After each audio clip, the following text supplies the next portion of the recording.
good afternoon, good evening. It's Jordan Taylor in the spot.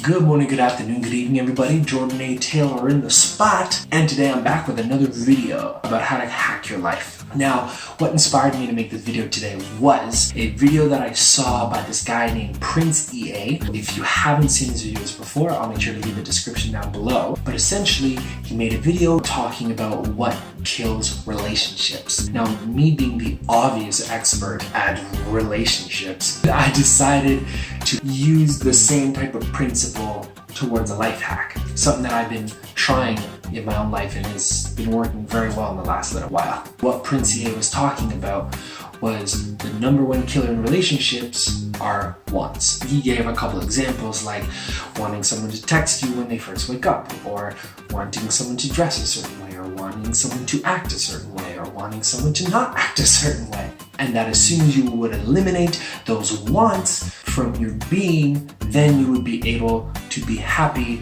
in the here and now in your relationship. I agree. I think eliminating or lessening your desires in general tend to lead to more happiness. Now, to take this a step further, I wanted to show you guys something that I use in my everyday life and show you how to do this as well. I'm not gonna sit here and try to say, oh, if you do this one little thing, your whole life will magically change. But to put it in perspective for you, I started doing this one thing and my life did magically change.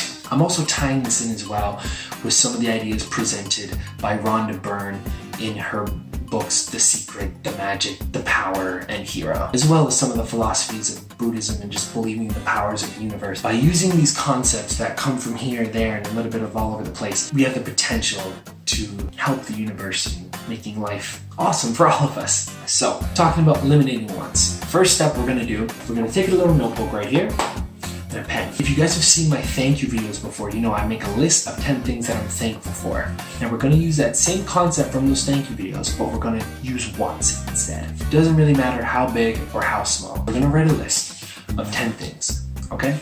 But instead of saying thank you, you're gonna write I want. It could be something in the near immediate future that you want later today. It could be a huge thing that you want 10 years from now. But just write a list of 10 things that you want. And just for the record, as I'm writing my own list here, there's no right or wrong things to want. Don't judge yourself as you're writing these things. Just write whatever you feel. Feel free to be as selfish as you like in these wants. It's a no-judge zone. So I finished mine here. I won't go through all of them in detail. What we're gonna do is we're gonna take this list, make a mental note of what all of them are. Now we have a new page. On the new page, we're gonna write those same 10 things, but on the second half of the page.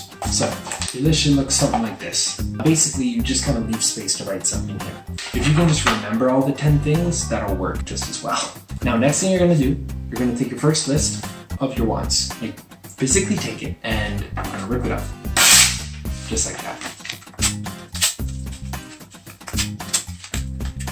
Basically, what this is gonna represent is gonna be your attachment to your wants. You're gonna take this, if you want, you can burn it, you can flush it down the toilet, you can do whatever you want to do. We just want to just get rid of these. We're done. We just don't want the attachment to these desires. That's essentially what that represents. But you actually physically need to get rid of that. You need to get it out of your sight, out of your mind. Now what you're gonna do, in the new list, you're going to write thank you for all those 10 things. And when you're writing thank you, write it out as genuinely and as sincerely as possible, as if you already have those things. So when you're done, it should look something like this. With the thank you for, however you have to phrase it so that it grammatically makes sense, and you keep that in your notes. The idea behind this process is that you're putting out into the universe your gratitude for these things. Not just for you having these things or in the future having these things, but more so for the opportunity that these things exist and they are attainable for you. Again, regardless of how far-fetched it may seem, genuinely and sincerely be thankful that these things exist and are attainable. I did this process sometime in the summer of 2012. Within a year, by the summer of 2013, I got every single one of those things on the list. Now you're thinking, okay, a year, that's a long time. But that's why I say write the biggest things, like whatever you genuinely want. It doesn't matter how big it is. Some of the things I wrote were a new car, a new apartment, a relationship, a free vacation, and a new job.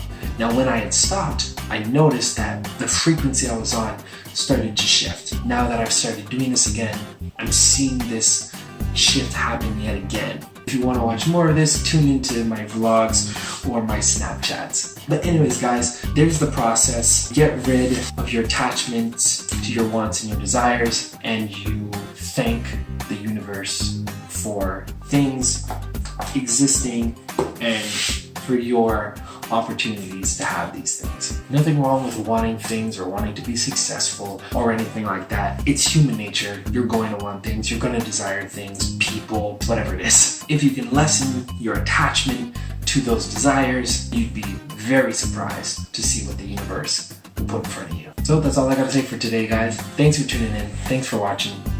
I'm Jordan Taylor, and I'm out. Peace and buhay kasha. Good morning, good afternoon, good evening. It's Jordan Taylor in the spotlight.